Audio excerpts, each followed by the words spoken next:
Bonjour, Yves Lamy, maire de Coutances. J'ai été élu en 1977 pour la première fois et je suis devenu adjoint. Je suis devenu adjoint pendant 24 ans, tantôt à la jeunesse, tantôt au sport, tantôt aux affaires sociales. Et maintenant, depuis 2001, je suis donc le maire de Coutances et le président de la nouvelle communauté du bocage coutançais. Voilà pour la présentation. Et notre territoire est en pleine évolution, puisqu'il y a un an et demi, nous sommes passés de la 4C à la CBC, c'est-à-dire nous sommes passés de 7 communes à 42 communes, et de 12 500 habitants à 30 000 habitants carrément. Donc c'est en pleine évolution, et cette évolution n'est pas finie, puisque si j'en crois les rumeurs, plus que des rumeurs, des certitudes, il va y avoir donc un agrandissement donc de la communauté du bocage coutançais, et puisque nous passerions là cette fois à près de 50 000 habitants, entre 48 000 et 50 000 habitants, puisque deux nouveaux cantons, deux nouvelles communautés devraient nous rejoindre, en la personne du Saint-Malo-de-la-Lande et en la personne de Montmartin-sur-Mer. Voilà. Donc pour les projections pour 2016. Donc le passé, le présent, l'avenir. Et maintenant? Alors, par rapport au schéma de mutualisation qui a été organisé sur la communauté de bocage coutançais, avec le recul, est-ce que vous procéderiez de la même manière que ce qui a été fait ou est-ce que vous apporteriez quelques modifications sur la méthode d'accompagnement? Si on avait eu plus de temps, on aurait pu procéder différemment. Mais par manque de temps, on était obligé d'être un petit peu, comment dire, en contradiction, puisque nous avons privilégié, par exemple, les quatre pôles de proximité. Or, en privilégiant les quatre pôles de proximité, par le fait même, on faisait un pied de nez à la mutualisation. Puisque la mutualisation, c'est, bien sûr, maintenir les pôles de proximité, mais avec la mairie donc des trois communes, des trois chefs-lieux de canton d'hier. Donc la mutualisation, à mon avis, avance trop doucement, mais néanmoins avec confiance, parce que nous avons un bel exemple avec ce que nous avons vécu au niveau de la 4C, puisque la 4C, j'allais dire, est presque le référentiel, le modèle de ce que l'on peut faire au niveau de la mutualisation des bâtiments, mutualisation des personnels, mutualisation des équipements, mutualisation des aménagements. Donc on a vraiment vécu avec la 4C un exemple. Et cet exemple va rejaillir sur la CBC, va être exemple, va servir d'exemple pour la nouvelle communauté. Et je pense que c'est ça le point positif, et c'est pour ça que je suis optimiste par rapport à l'avenir donc de cette mutualisation. Alors, pour élaborer ce schéma de mutualisation, quelle méthode de travail a été mise en œuvre? Bien, la méthode de travail, il y a eu la méthode directe et la méthode indirecte. La méthode directe, eh bien, c'est le directeur des services, c'est-à-dire Nicolas Blanchet, qui a pris son bâton de pèlerin et qui est allé rencontrer donc les vice-présidents territoriaux. Il a rencontré Patrick Leclerc à Saint-Sauveur, rencontré Cerisy-la-Salle, rencontré Gavray, et leur expliquer la bonne parole, leur expliquer donc ce que nous devrions faire au niveau de la mutualisation, toujours en citant l'exemple donc de la 4C.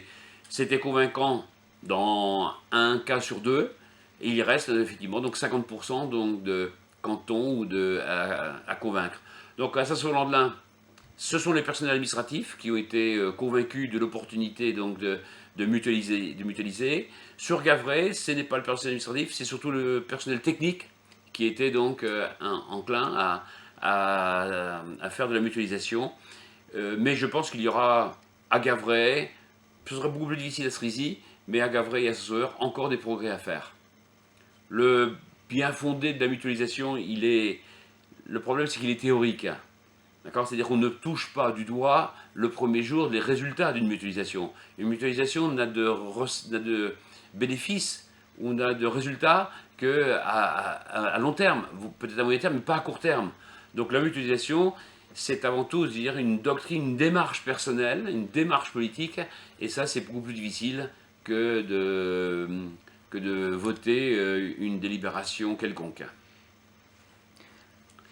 À quel point de vigilance les élus du territoire ont-ils été attentifs?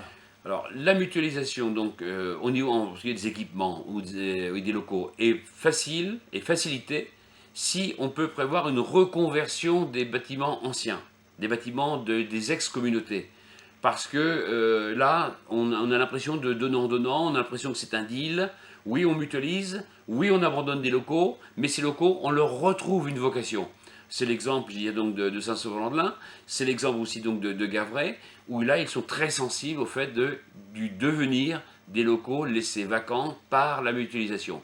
En ce qui concerne les personnels, je pense que le bénéfice viendra des personnels eux-mêmes. Les personnels eux-mêmes sont convaincus ou vont être très vite convaincus que c'est plus facile de travailler dans une grande équipe, que c'est plus facile de travailler dans une équipe tout simplement, plutôt que d'être tout seul, même si on a un rayonnement donc important. Je prends l'exemple de Rose-Marie Marais, donc à Saint-Sauveur-Landelin, qui est les trois quarts du temps toute seule, et qui trouve tout bénéfice à aller travailler auprès donc d'autres personnes, dans le giron donc de la mairie de Saint-Sauveur, où là il va y avoir le partage du téléphone, il va y avoir un standard qui donc différencie donc les appels, il va pouvoir y avoir donc des remplacements, il va pouvoir y avoir donc des compléments. Donc le fait encore une fois d'être complémentaire dans une équipe va être tout bénéfice pour Rose-Marie Marais. Donc je compte sur le personnel, sur les personnels, pour être les meilleurs avocats de la mutualisation. S'ils ne sont pas eux-mêmes convaincus, ça ne marchera pas. S'ils sont convaincus, ils seront de très bons ambassadeurs. Quels sont les résultats de la démarche et notamment quel a été l'état d'esprit des maires au début de la démarche et à la fin de la démarche du schéma de mutualisation? La mutualisation, donc, il a été combattue dès le départ, je l'ai dit, avec les pôles de il n'y avait qu'un seul mot qui existait, proximité, proximité. Et au nom de la proximité, on était prêt à dépenser plus.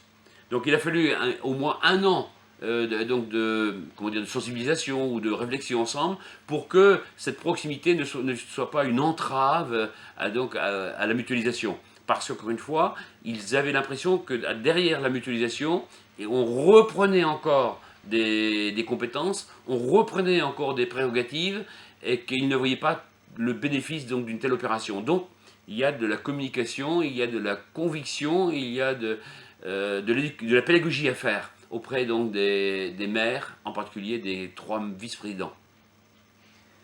Quels ont été les éléments qui ont permis de mener à terme cette démarche de schéma? Alors, l'exemple de la 4C. L'exemple de la 4C était flagrant parce que non seulement on l'a vécu hier, mais on le vit aujourd'hui d'une manière très forte.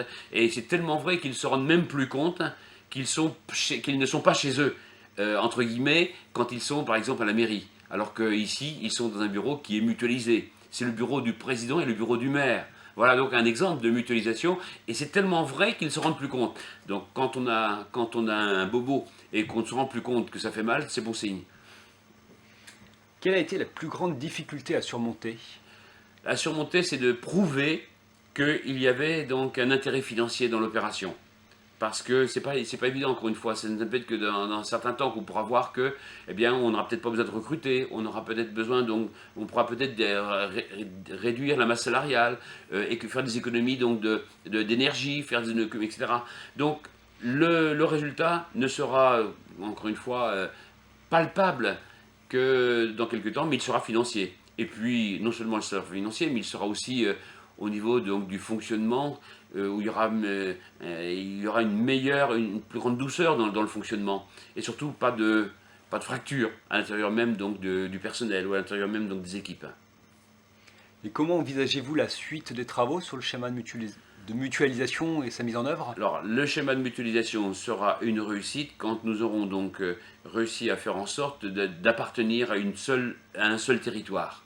Tout durant qu'on aura l'impression effectivement donc d'être des survivants de 4 cantons, ça ne marchera pas. Il faudra qu'on ait l'impression, encore une fois, d'être la sensation d'avoir une appartenance à un territoire fort, avec des services qui sont partagés. C'est là qu'on verra. Alors bien sûr, financièrement, quand on verra que la masse salariale n'augmente plus, quand on verra qu'on a fait des économies d'énergie, quand on verra qu'on a fait des économies de fourniture, on dira oui, la mutualisation a du bon. Mais je pense qu'elle a du bon parce que tout le monde se drape dans les bienfaits de la mutualisation. Donc ça ne doit pas être si mal que ça.